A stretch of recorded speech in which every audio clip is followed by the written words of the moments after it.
Site visit Queen Victoria Market by Joel Grumley, Alex Preez, and Sam Heriot. Introduction. Queen Victoria Market is known as the largest open-air market in the Southern Hemisphere, spanning 7 hectares in the heart of Melbourne. The market is now a cultural icon for both Melbourne locals and tourists, but it took many iterations to become what it is today. Queen Victoria Market is a site of exchange, with many stalls trading every day. The market is located on the corner of Victoria Street and Peel Street in Melbourne, Victoria.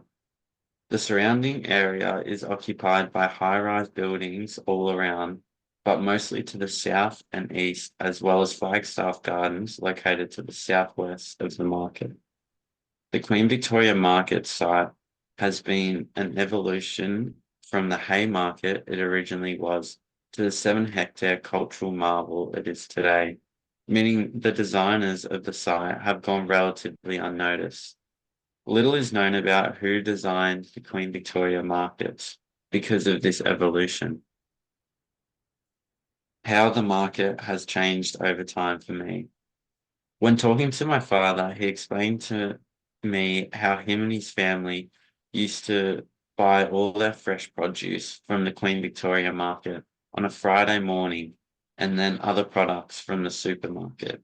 This was because supermarkets didn't sell fresh produce, meaning up to the mid 1970s, the people of Melbourne would buy all fresh produce from either a market like the Queen Victoria market or a greengrocer and butcher.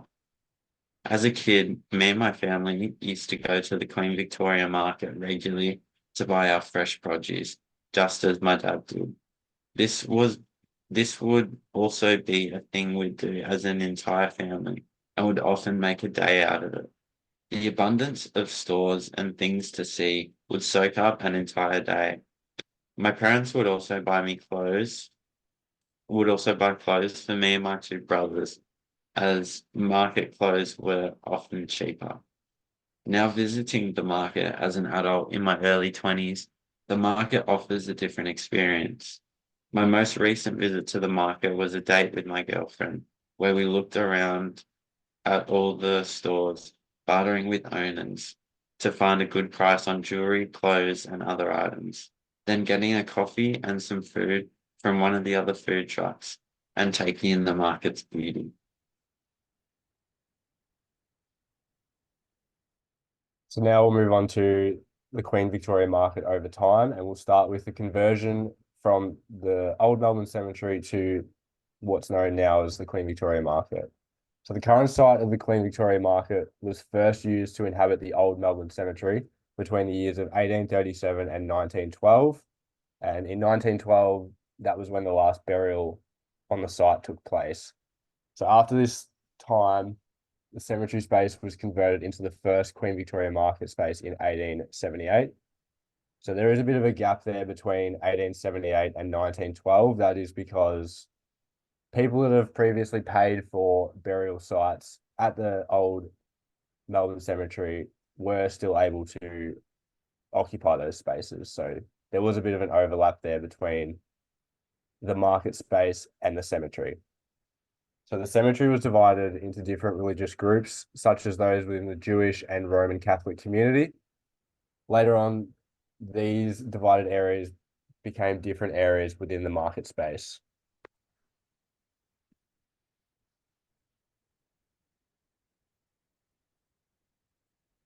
So the first plan of the Queen Victoria Market in 1869 incorporates cemetery buildings in the south section of the area, as seen on the left diagram. And the majority of the current area that was used was occupied by the cemetery at an earlier point. So moving on to the right diagram, the second recognizable change in the layout of the Queen Victoria Market occurred in 1897, as the north section of the space was converted to new market buildings. This allowed greater exchange opportunities within the market. So this is seen with the inclusion of sheds A, B, and C at the north section of the area, which is what we see today and probably the most prominent areas within the market.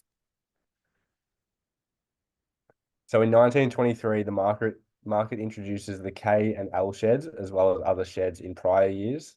These sheds are built over the previous cemetery space, as seen on the left diagram. Moving on to the right diagram again, in 1936, Queen Victoria Market has established various trading sheds and service areas throughout the space, which were all built over previous cemetery area.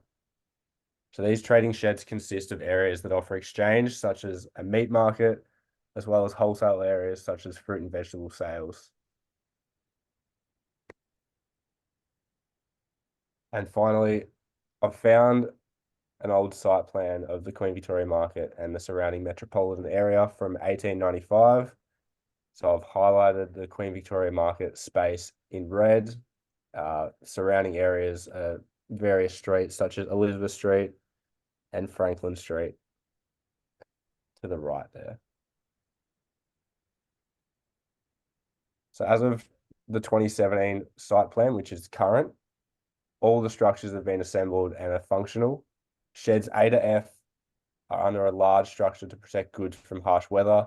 A smaller shed is present to the south of the large shed, which includes specialty goods such as clothing and other pop-up areas.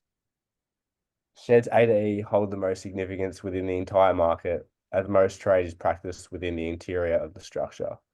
And yet to the right, I've got another diagram of the current layout and all the sheds, as well as what they specialize in. When I visited the Queen Victoria Market, I started my journey at one of their many entry points into the market and slowly walked around the outside area. While walking through this area, I felt the cold wind hitting me from various directions and could smell small hints of fresh food being cooked and served from the inside area. After smelling this, I decided to walk into the main warehouse area. As soon as I walked in, I immediately felt much warmer, being surrounded by stoves cooking fresh food. It all hit me at once as I started to smell Asian and Mexican cuisines, and it made it harder to figure out where exactly it was coming from.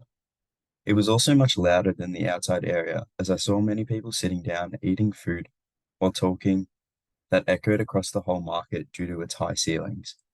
I then walked up and down looking at what each stall was selling and found one that was selling designs that were printed on a poster available for purchase, seen on the right image. While walking around, I decided to sit down and draw a few sketches on the interior of the building. After learning about buildings of exchange, I could finally see it in person, as I could see the steel frames that were holding up the building. In addition to this, I was also able to take in the tall ceilings that really opened up the space. Walking out of the market, all of these senses started to phase, as I was brought back to reality, listening to the normal sounds of the city and the tall skyscrapers that surrounded the market. Here are just the references for our presentation, and thank you for listening.